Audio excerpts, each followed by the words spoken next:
what's up guys, it's the Jawnz here.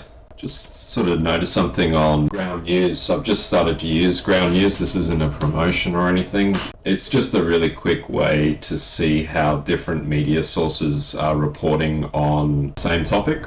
So Jacinta Allen has come out today saying that they're going to follow suit with Chris Foley's bill for children 14 and older. Basically, they're going to get from 3 years to 25 years in jail for aggravated assault, burglary, home invasion, these sorts of things. They're just going to be sort of treated as adults, which I think is a huge W. But you know, it's a day late and $1 short. Like, there's a statistic here: 1,100 youths aged 10 to 17 were arrested 7,000 times. So you know, that's like an average of 7 times per individual.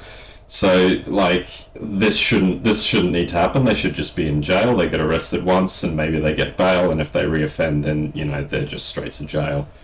So I just feel like this is a day late and $1 short.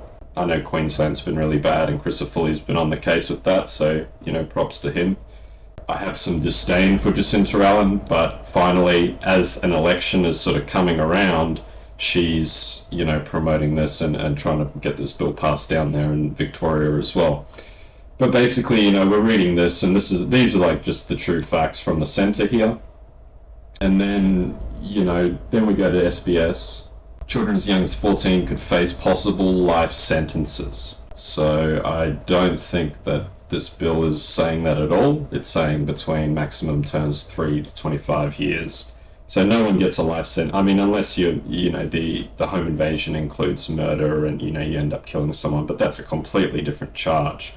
They're also putting in for the $1,000 refusal for masks for protesters and things, and 3 months jail for assault or intimidation at religious assemblies, which I don't think this is strong enough. Like, if you're committing violence at one of these protests, if you're throwing rocks at police officers, for instance, I think they should just shoot you. There's no question in my mind. You can't be escalating to violence, and if you do, I think there should be lethal consequences for you. 3 months jail is not good enough either. If you're throwing a rock at a police officer that's just trying to keep the peace and do his job at the protest that's been approved, this is not strong enough. I honestly think that the police should shoot you.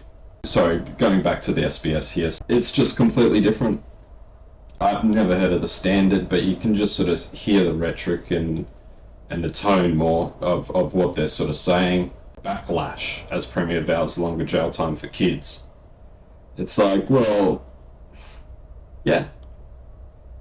She's not trying to hunt down 14-year-old children and put them in jail.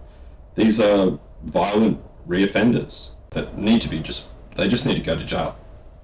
Like, what kind of society are we living in where we think it's okay? Why would there be backlash?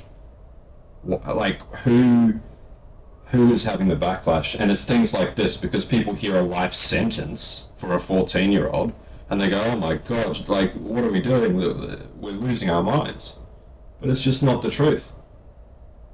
So again, my last video spoke about, you know, how these individuals need to be held accountable personally. Whoever's written this report, I don't know if it's going to be here, but whoever's published this, the SBS, they need to be held personally responsible for this, because it's just not true. It's just not true at all. So, as the public, we need to start writing in to SBS News. Send them emails. Say, this is disgusting, why are you reporting like this? The Standard, you know, let's unsubscribe. Let's cancel all this bullshit. Let's actually just go back to media being about the facts. And that's it. Yes, I've given my opinion on this, but I stated the facts first, and then I've given my opinion that I think these people should be in jail and that I agree with it. And it's fine to disagree with these sorts of things. If that's what you want to do, you want to have violent reoffending youths out on the streets, burglaring you. Again, the backlash is coming from the same people. The ones that don't have to live in these communities where this violence and this crime is happening. So let's actually open our eyes a little bit and have a look at the real world and see how a lot of people live and let's stop. Let's just protect Australians in their own home. But anyway, yeah, leave a comment, a like and a subscribe, and we'll see you in the next one.